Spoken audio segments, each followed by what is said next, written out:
Let us seek out some desolate shade, and there weep our sad bosoms empty. Let us rather hold fast the mortal sword, and like good men bestride our downfall and birth them. Each new morn new widows howl, new orphans cry, new sorrows strike heaven on the face, that it resounds as if it filled with Scotland and yelled out like syllable of dollar. What I believe I'll wail.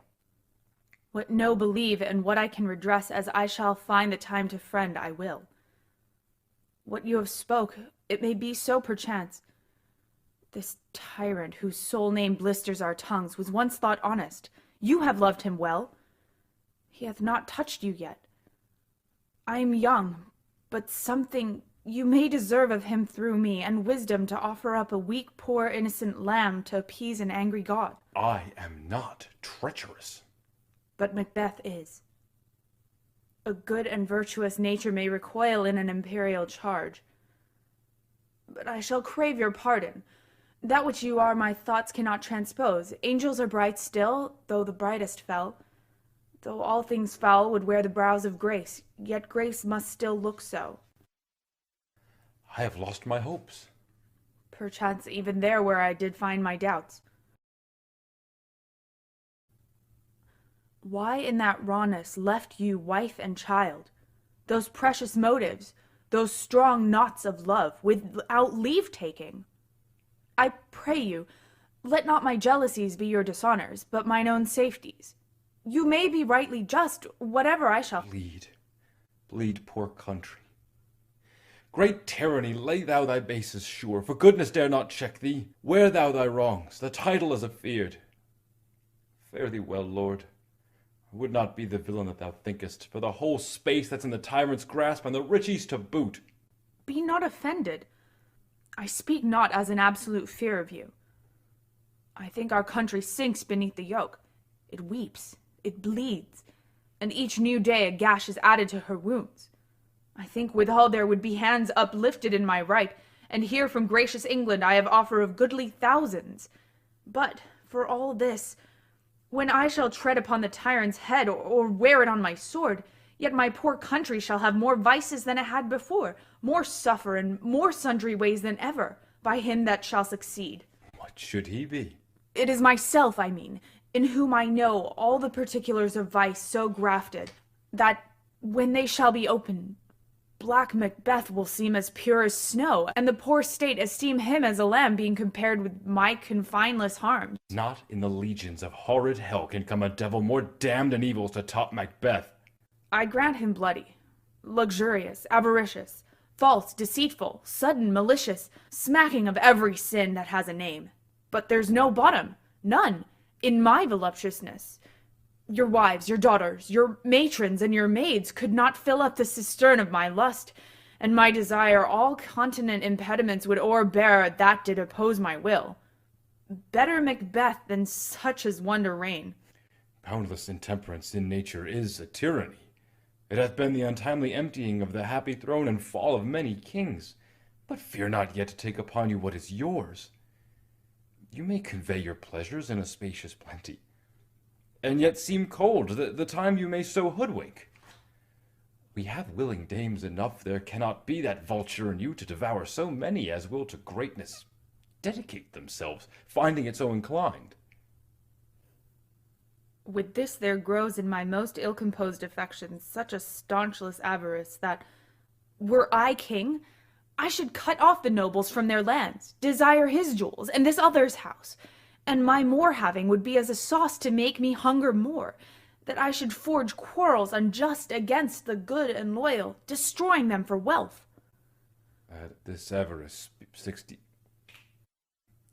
grows with more pernicious root than summer seeming lust.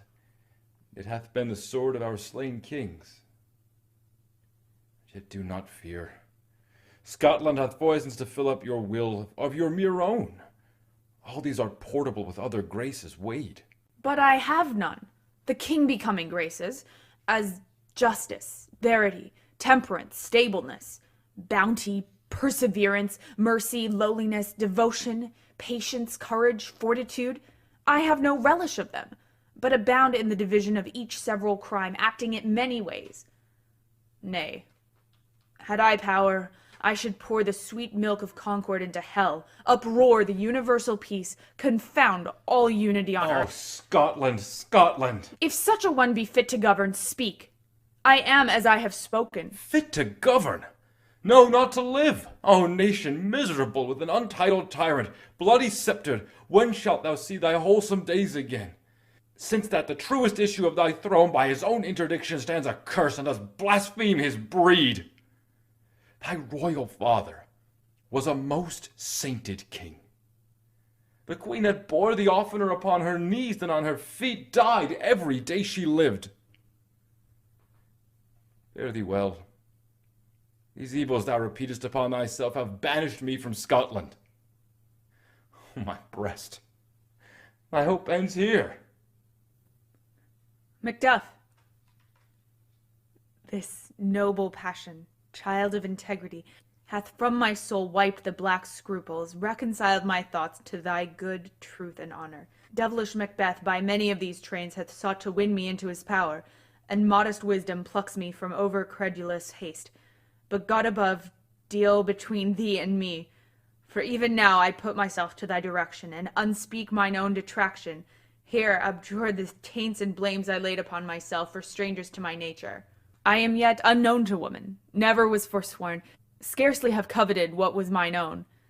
At no time broke my faith, would not betray the devil to his fellow and delight, no less in truth than life. My first false speaking was this upon myself. What I am truly is thine and my poor country's to command, whither indeed before thy here approach old Seward, with 10,000 warlike men, already at a point, was setting forth. Now, we'll together, and the chance of goodness be like our warranted quarrel. Why are you silent? Such welcome and unwelcome things at once. 'Tis hard to reconcile. See who comes here. My countryman, but yet I know him not. My ever-gentle cousin. Welcome hither. I know him now. Good God, betimes remove the means that makes us strangers. Sir, amen. Stand Scotland where it did. Alas, poor country, almost afraid to know itself. It cannot be called our mother but our grave, where nothing, but who knows nothing, is once seen to smile, where sighs and groans and shrieks that rend the air are made, not marked, where violent sorrow seems a modern ecstasy. The dead man's knell is there scarce asked for, who, and good men's lives, expire before the flowers in their caps, dying or ere they sicken. Oh, relation. Too nice, and yet too true. What's the newest grief? That of an hour's age doth hiss the speaker. Each minute teems a new one. How does my wife? Well, And all my children? well too. The tyrant has not battered at their peace? They were well at peace when I did leave them. Be not a niggard of your speech. How goes it? When I came hither to transport the tidings which I have heavily borne, there ran a rumor of many worthy fellows that were out, which was, to my belief, witnessed the rather, for that I saw the tyrant's power afoot. Now is the time of help. Your eye in Scotland would create soldiers, make our women fight to doff their dire distresses. Be it their comfort, we are coming thither. Gracious England hath lent us good Seward and 10,000 men, an older and a better soldier none that Christendom gives out. Would I could answer this comfort with the like, but I have words that would be howled out in the desert air where hearing should not latch them. What concern they? The general cause, or is it a fee grief due to some single breast? No mind that's honest, but in it shares some woe, though the main part pertains to you alone. If it be mine, keep it not from me. Quickly let me have it. Let not your ears despise my tongue forever, which shall possess them with the heaviest sound that ever yet they heard. I guess at it. Your castle is surprised. Your wife and babes savagely slaughtered. To relate the manner were on the quarry of these murdered deer, to add the death of you. Merciful heaven! What, man? Ne'er pull your hat upon your brows, give sorrow words. The grief that does not speak whispers the o'er-fraught heart, and bids it break. My children too. Wife, children, servants, all that could be found.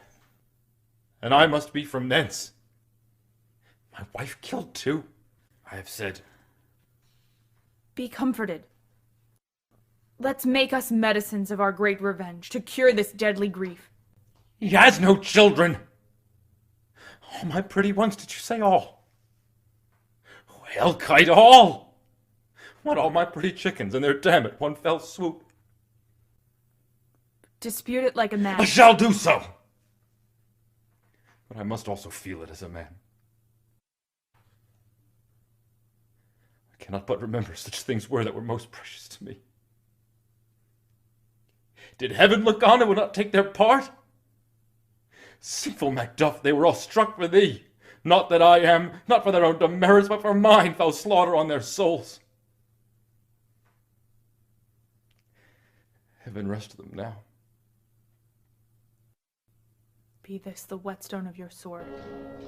Let grief convert to anger. Blunt not the heart, enrage it. I could play the woman with mine eyes and braggart with my tongue. But gentle heavens, cut short all intermission.